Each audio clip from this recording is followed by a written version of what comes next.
नमस्कार, फिल्मी मुलाकात में आपका स्वागत है। आज हम लोग रफ़ी साहब के बर्थ एनिवर्सरी के मौके पे उपस्थित हैं। उनकी बहुत सारी बातें, बहुत सारी यादें जो जुड़ी हुई है, उन्हीं बातों को एकत्रित करके आपके बीच हम रखेंगे। कैसे रखेंगे, इसके लिए हमने म्यूजिक डायरेक्टर सिकंदर शाह साहब को अपने फिल्मी मुलाकात में उपस्थित किया है। उनकी ज़बानी और हमारे प्रश्न आपके बीच सुनने को मिलेंगे। तो पहला प्रश्न है कि रफ़ी साहब का जन्म कहाँ हुआ? नमस्कार सिकंदर शाह संगीतकार का आप दर्शकों को। आज फिल्मी मुलाकात के चैनल में आज अमर प्रताप जी डायरेक्टर साहब सर मैं उपस्थित हूँ। 99 बर्थ एनिवर्सरी रफ़ी साहब का हम लोग मना रहे हैं। जो उनका जो जन्म हुआ 24 दिसंबर 1924 को हुआ। कोटला पंजाब से अमृतसर पंजाब के एरिया में है, वहीं उनका जन्म हुआ। बहुत अच्छी बात है। इसी के साथ दूसरे सवाल हमारे हैं कि दूसरा सवाल है कि कितने गीत उन्होंने गाए? तकरीबन उन्होंने एग्जैक्टली तो बता नहीं पाते हम लोग, लेकिन 40 साल के संगीत के सफ़र में उन्होंने मुख्तलिफ भाषाओं में 26,000 गीत गाए। 26,000 गीत रफ़ी साहब ने गाए। अच्छा, उनको गायकी की प्रेरणा कहाँ से मिली? गायकी की प्रेरणा जब उनकी उम्र 9 साल की थी और वो पेशे से हेयर ड्रेसर थे और बाल काटा करते थे। तो उसी एरिया से एक फ़कीर गाते हुए जाता था, तो उनकी गायकी से मुतासिर होके ये भी उनके साथ गा उठते थे। इसी तरह से उनको गायकी का जो है उनकी शुरुआत हुई। और उनके बड़े भाई हमीद साहब का भी काफ़ी कॉपरेशन रहा और इसकी वजह से उनको आगे बढ़ने में आसानी हुई। और उसी ज़माने में जब छोटी सी उम्र थी, जब ये बॉलीवुड में शुरू नहीं किए थे, तो रेडियो स्टेशन में ये पंजाब से ये मुंबई महानगर आए थे। इस तरह से उन्होंने शुरुआत का दौर। बहुत गहरी जानकारी आप रखते हैं, अच्छा लगा। अच्छा, ये बताइए कि उनके उस्ताद का नाम क्या था? देखिए, रफ़ी साहब के उस्ताद की बात यहाँ तक करें, जाहिर सी बात है आज इस मुकाम पे हैं तो उनके उस्ताद का नाम तो लेना लाजमी ही है, क्योंकि हर कामयाब इंसान की कामयाबी के बाद हमने देखा है कि लोग उनके उस्ताद का जिक्र ज़रूर करते हैं। उनके उस्ताद का नाम बरकत अली खान था। बरकत अली खान साहब से उन्होंने संगीत की तालीम ली। बरकत अली खान जी, तो अल्लाह ने उनको उनके हाथों में बरकत दी है। बरकत नवाजा उन्होंने। उनके हाथों की बरकत से ही माशाल्लाह रफ़ी साहब जैसे मतलब कि कोहिनूर जी हाँ, भारत की सरजमी पे अपने आवाज़ों के जरिए रोशन किया। एक बात और बताऊं मैं, रफ़ी साहब का जो नाम है उस नाम के मानी होते हैं दोस्त के। दोस्त ऐसा दोस्त जो पॉपुलर भी है और नोबल भी है। तो उनके सिफत में मौजूद होते हैं। वो सादा पसंद भी थे, मकबूल भी थे और लोगों के दोस्त बन के काम करते थे। रफ़ी साहब के नाम के मानी भी ये होते हैं। अच्छा। अब दूसरा सवाल है हमारा जी, कि पहले गीत जब उनको फिल्मों में मिली जी, तो उसके संगीतकार कौन थे? उनके संगीतकार थे और गीत के बोल क्या थे? देखिए, उनको जो पहले गीत का मौका मिला, श्याम सुंदर जी संगीतकार थे जिन्होंने मौका दिया। पहली बार उन्होंने बोल बलौच एक पंजाबी फिल्म में उनको गाने मौका मिला। गीत के बोल एग्जैक्ट याद नहीं, हिरनी हिरनी करके समथिंग गीत था उसका। माशाल्लाह, इतनी भी बातें आपको मतलब कि आपने जानकारी निकाली है, बहुत बड़ी बात है। तो देखिए, दर्शक गाने सुनते हैं, उनका जन्म जानते हैं, यहाँ तक कि जब वो दुनिया से रुखसत हुए वो भी उनको याद है, लेकिन बीच की वो बातें नहीं जानते हैं जो बातें आज उनको हमारे इस मुलाकात के माध्यम से जी मिलेगी। उन लोग मिलेंगे हम। जी। अब एक सवाल और है जी हाँ। कि आखिरी गीत उन्होंने कौन सा गाया? आखिरी गीत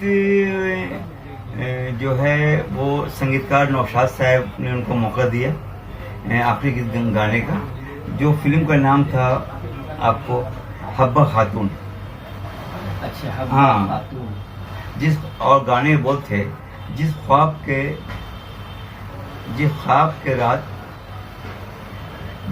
रात आए, ये बोल थे गाने के। गाने बोलते हैं। खैर, उनके बारे में तो अच्छा ठीक ये तो हो गया। उनका जो जीवन का सफर है, जी जहाँ तक मैं समझता हूँ, जी हाँ। मैंने तो डायरेक्शन से हूँ, तो डायरेक्शन के हिसाब से ही जी हाँ। फिल्म लाइन को हमने देखा है। जी हाँ। तो उस हिसाब से मैं इतना कहूँगा कि रफ़ी साहब का जीवन हमेशा इंडस्ट्री उनको अपने हाथों में उठा के रखी खूबसूरती के साथ, और हमेशा इनकी कला का कदर किया। और जिन चीज़ों में इनकी आवाज़ आते थे, यानी कि वो रोशन हो जाता था। जैसे एक गीत मेरे आंखों के सामने उनका गाया हुआ फिल्मों में आया, जी शिरडी वाले साईं बाबा, हाँ। आया हूँ तेरे दर पे सवाली। वो लक्ष्मीकांत प्यारेलाल ने संगीत दिया था वो जी। गाने, मान बख्शी जी ने वो लिखा था और रफी साहब ने उस गीत को गाया था। इतनी खूबसूरत अंदाज में उस गीत को उन्होंने गाया हजरत ने कि माशाअल्लाह वो गीत वर्षों पहले गाया गया है, जी हाँ। लेकिन आज भी उसी खूबसूरती के साथ हमेशा बजाया जाता है गाने को। और अक्सर जब साईं बाबा का जब होता है, नाम लिया जाता है, चाहे उनका पूजा अर्चना होती है, जी, तो उस समय ये गीत जरूर हाँ बजता है। जब उनकी पालकी जाती है तब तो बजता ही बजता है। जैसे ये गाना हुआ। दूसरा एक गाना वो था, वो मैं हूँ शायर इलाहाबादी, मैं शायर हूँ हसीनों का, कुछ था इस तरह का। ऋषि कपूर साहब कव्वाल बने थे। अमर अकबर अंजुमन, हाँ, पर्दा है पर्दा, वो गाने भी बिल्कुल और दोनों गाने इत्तेफाक की बात है, एक ही फिल्म के दोनों गाने हैं अमर अकबर अंथोनी के जी, जो मोहम्मद देसाई साहब के डायरेक्शन में फिल्म बनी थी। तो मैंने ये भी देखा कि रफ़ी साहब ने गाने में गायकी तो पेश की तरह तरह से, मत पूछिए, लेकिन गीत और गायकी की दुनिया से हटके अगर कव्वाली और भजन भी देखा जाए तो माशाल्लाह वो भी जमाने में मकबूल हुआ। जैसे एक गाना वो था गणपति गणेश भगवान के ऊपर, हाँ, वो फिल्म हमसे बड़ा कौन, उसमें था देवा हो देवा गणपति, हाँ, देवा सुपर हिट हुआ, तुमसे बड़ा कौन। हाँ, गणपति जी के ऊपर गाना मैंने सुना उनका, अकबर इलाहाबादी जो था वो गाना सुना, शिरडी वाले साईं बाबा सुना। यानी गाने जो भी कह रहे हो उस गाने के साथ इस तरह से वो हो जाते थे जैसे लगता था कि ये गाना नहीं है, ये वही कह रहे हैं। हाँ, उनकी आप बीती है ये, माशाल्लाह अल्लाह ने नवाजा था उनको, और बहुत कम लोगों को अल्लाह इस तरह नवाजता है। मैं तो ये कहूँगा जी, क्योंकि जिन्हें नवाजता है उन्हें ही नवाजता है। जिस तरह गायकी की दुनिया में रफ़ी साहब को, एक्टिंग की दुनिया में दिलीप साहब को, जिसे यूसुफ खान भी कहा जाता है, और कॉमेडी की दुनिया में महमूद साहब को, और संगीत दुनिया में ट्रेजरी किंग हीरोइन जो थी हमारी मीना कुमारी साहब को। अब कैसे बोल सकते हैं, कुछ चीज़ें ऐसी हैं जो अल्लाह नायाब तोहफा इस ज़मीन पे भेजता है, और उसी तोहफों में आपको देखना है। जैसे राजकुमार साहब भी, जी हाँ, उसी तरह के गंभीर में से है। अच्छा, एक बात और बताइए, फिल्मी सफर के अंदर की वो बातें बताइए जो साथी गायकारों के साथ इनका कैसा रिश्ता था।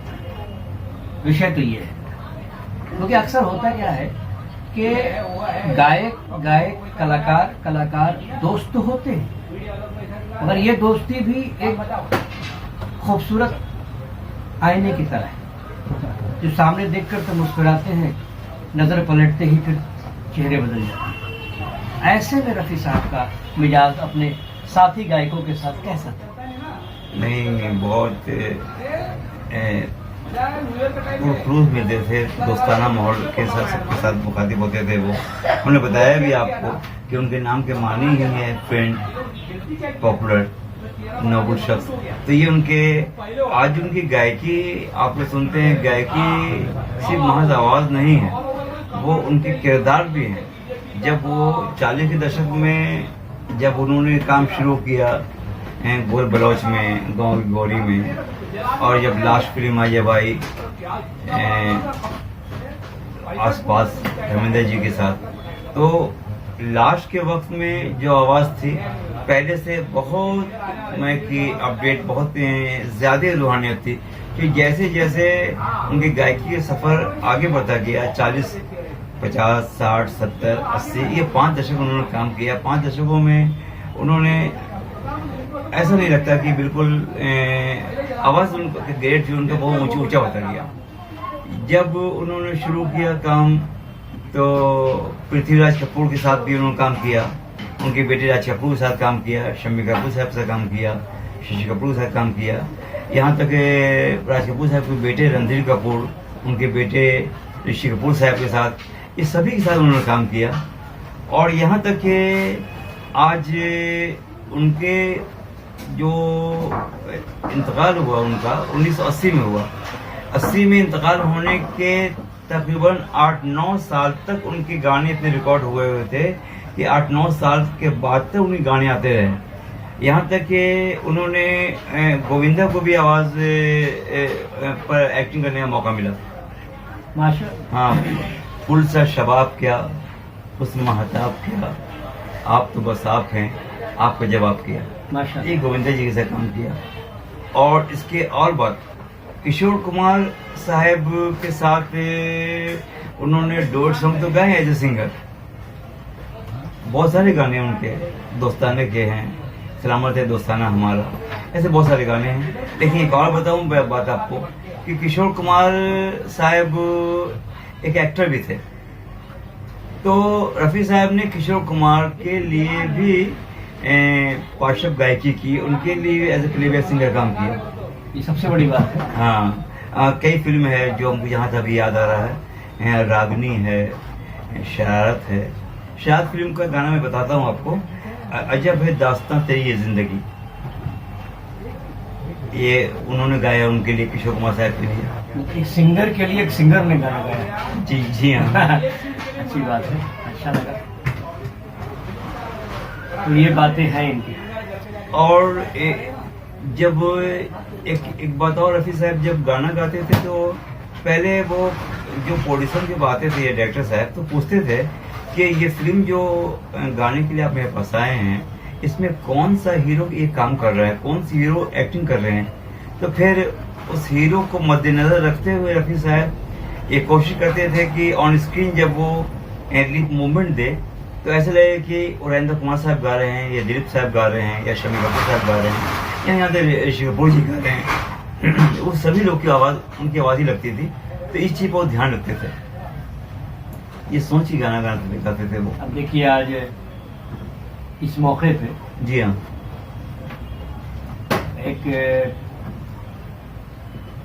सुनने वाला श्रोता होने के तौर पे बता रहा हूँ। जी हाँ, मैं तो गाने बहुत सुनता हूँ, जी हाँ, रफ़ी साहब की, किशोर दा की, मुकेश जी की, लता जी की, आशा जी की वगैरह, लेकिन इतनी गहराई के साथ मुझे जीवनी पे जी हाँ, सुनने का मौका नहीं मिला। आज पहली बार आपसे मिला, क्योंकि आप संगीत से जुड़े हुए थे और ये विषय सामने आया कि उनके बर्थ एनिवर्सरी के मौके पे ऐसी बातें बताई जाए जिस तरह मैं नहीं जानता हूँ। एक बात बताऊँ, मैं जिंदगी में बहुत छोटा था मैं जब हमारे वालिद इंतकाल कर गए 13 साल में जी। 20 साल को हुआ तो माँ भी इंतकाल हो गई। माँ बाप इंतकाल के बाद नाना ने संभाला जी। जब हमारी उम्र तकरीबन 15-16 साल हो गई। अच्छा। उसके बाद गाना सुनने का शौक तो बचपन से था। जब उनका इंतकाल 1980 में हुआ, मैं कॉलेज में पढ़ता था, तो रफ़ी साहब की ज़िंदगी के बारे में ऐसे में जानकारी होती गई, तो मैं उस साई यहाँ तो मैं नमाज भी पढ़ता हूँ तकरीबन 35 सालों से। जी ये अच्छी आदत तो है, सुन्नत तरीका ज़रूर है, लेकिन उनको देख के ही मैंने ये चीज़ सीखा कि नमाज भी पढ़नी चाहिए, ज़रूरी है। और दूसरी बात यह है कि काम करें आप, दाम पर ध्यान रखें, क्योंकि आप जब काम करेंगे नाम होगा तो दाम कोई मायने नहीं रखता, ऐसे वो मायने नहीं रखते हैं। इंसान का किरदार अच्छा होना चाहिए, जब किरदार अच्छा होगा, जैसे आप पेज भरेगा, आपके काम में जो है रूहानियत में इजाफा होता है। आज से नहीं, बरसों से। हाँ। और आज आपने कहा कि इतनी जानकारी सिकंदर शाह साहब आपसे ली मैंने, इतनी जानकारी बहुत कम लोग होती है। तो उसकी होने की वजह यह है कि हमारी ज़िंदगी की 4 पिलर हैं। माँ बाप, जिसकी वजह से मैं वजूद में आया, और माँ बाप का इंतकाल हमारा बहुत अर्ली एज में हुआ। वालिद साहब इंतकाल हुआ, मैं सिर्फ 13 साल का था, और मैं इतना शॉक्ड हो गया कि ये क्या हो गया। फिर इसके बाद मेरी माँ जो है मेंटली अफेक्टेड हो गई, ज़हनी तवाज़ुन खो बैठी। यहाँ तक कि 20 साल का जब हुआ, इलाज करता रहा और ठीक नहीं हो पाई, तो 20 साल में वो भी इंतकाल हो गया। इन माँ बाप के दुनिया रुखसत होने के बाद मेरे नाना जान ने अपनी जिम्मेदारी में मेरी पढ़ाई लिखाया, थोड़ा और समझ आई। तो जब गाना तो मैं सुनता ही था रफ़ी साहब का, और दोस्तों में गाता भी था। तो इसी तरह से फिर जो है, जब उनके बारे में 80 में के पहले जो है नाना जान हमारा इंतकाल करके 78 में, ऐसे तो फिर मैं बिल्कुल अकेला हो गया। तो गाने का कि संगीत से लगाव होने के वजह रफ़ी साहब को मैं लैक करता था, तो उनके बारे में जो उनके किरदार की जानकारी मैं लोगों से मिलती रहती थी। रेडियो से जानकारी लेते थे, मैगजीनें पढ़ता था मैं, शमा हुआ बहुत सारे मैगजीन पढ़ता था, ये जानकारी लेते रहे। ऐसी जानकारी लेते रहते मैं उनसे बहुत क्लोज हो गया। तो ये माँ बाप, नाना जान और रफ़ी साहब, ये 4 जो शख्स में ज़िंदगी में है, ये मेरी ज़िंदगी गुजारने के सुकून हैं। और रफ़ी साहब की जो गायकी है, सिर्फ उनके आवाज़ का दारोमदार नहीं है। आप अच्छे इंसान होंगे तो उम्र किसी भी एज में पहुंच जाए, आपके उस चीज़ में निखार आएगा। और यही वजह था रफ़ी साहब का कि जब 40 में उन्होंने गाना गाया, फिर 80 में जब इंतकाल हुआ, 5 दशक पर काम करने के बाद, लास्ट में जब नसीब, सरगम, बहुत सारी फिल्में जब रिलीज हुई, लैला मजनू, अमर गोयन थोड़ी, जैसे जो गाने जिक्र आपने किया, ये सब टाइम में उनको तो ऐसा हो गया कि 55-56 साल में ऐसा रहता था कि बिल्कुल 25 साल लड़का गा रहा है। तो यही चीज़ थी उनकी गायकी में, ये प्लस पॉइंट है। उनका किरदार झलकता है वो, कि वो नेक सीरियस शख्स थे और बड़ी सिफारिश शख्स थे वो। शुक्र। हाँ, आप क्या बता रहे थे? कुछ नहीं, बता ये रहा था मैं जी कि वो कार के बहुत शौकीन थे, और जब कार ड्राइविंग राइट हैंड से लेफ्ट हैंड में ड्राइविंग स्टार्ट हुई जी, तो उनको गाड़ी पसंद आ गई, गाड़ी उन्होंने खरीद लिया। जो ड्राइवर था उसको उन्होंने हटा दिया। हाँ। अब हटाने के बाद उन्होंने फिर देखा और सोचा जी कि वो आदमी अनएम्प्लॉयड हो गया जो मेरे यहाँ काम करता था, उसके घर गए चलेंगे वो। माशाल्लाह। फिर उससे मिलने गए, उससे मिलने के बाद उन्होंने एक कार खरीद की थी। उस जमाने में वो कार 70,000 रुपए की थी, जबकि आज उनको इंतकाल किए 40 साल से ऊपर हो गए। उसके पहले की बात है, 50 साल पहले उन्होंने गाड़ी दिलवाई उसको 70,000 रुपए की। आज वो शख्स अपना रोजगार कर रहा है, 17 गाड़ियाँ उसके पास है माशाल्लाह। तो ऐसे इनकी जिंदगी बहुत सारे वाकयात जिससे ये सबक मैं कि ये नेकदिल इंसान थी, इसका एक सबूत है। और जहाँ तक मुझे लगता है जी, अगर हम बॉलीवुड फिल्म इंडस्ट्री की बात करें जी हाँ, तो उनके बॉलीवुड में जो वक्त गुजरे जी, उसके हिसाब से अवार्ड्स भी कम नहीं थे। फिल्मों में अवार्ड्स तो काफी मिले हुए हैं। जी हाँ। देखिए, जहाँ तक मामला अवार्ड का है तो उनका हर गाना अपने आप में एक अवार्ड है जी।